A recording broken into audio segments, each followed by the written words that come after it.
ಕರ್ನಾಟಕದ ಇತಿಹಾಸದಲ್ಲಿ ಕರ್ನಾಟಕ ಏಕೀಕರಣ ಚಳುವಳಿಯ ಪಾತ್ರ ತುಂಬಾ ಅವಿಸ್ಮರಣೀಯವಾದದ್ದು. ಕರ್ನಾಟಕ ಏಕೀಕರಣ ಚಳುವಳಿಯ ಒಂದು ಕಾರಣದಿಂದಾಗಿ, ಫಲಿತಾಂಶದಿಂದಾಗಿಯೇ ಇಂದಿನ ಕರ್ನಾಟಕ ಸ್ಥಾಪನೆ ಆಗಿರುವಂಥದ್ದು.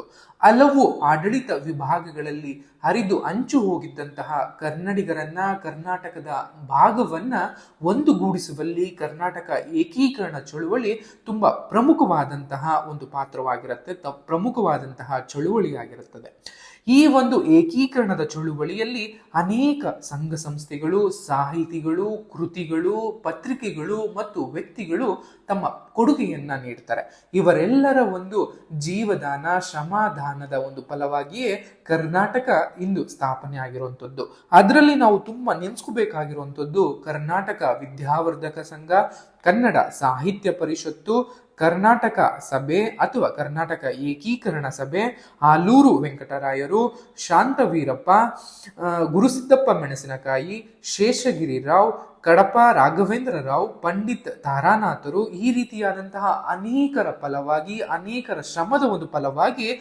ಕರ್ನಾಟಕ ಇಂದು ಸ್ಥಾಪನೆ ಆಗಿರುವಂಥದ್ದು. ಕರ್ನಾಟಕ ಏಕೀಕರಣದ ಒಂದು ಸಂಪೂರ್ಣ ಮಾಹಿತಿಯನ್ನ ತಿಳ್ಕೊಳ್ಳಲು ಕೆಳಗೆ ನೀಡಿರುವಂತಹ ವಿಡಿಯೋವನ್ನ ನೋಡಬಹುದು.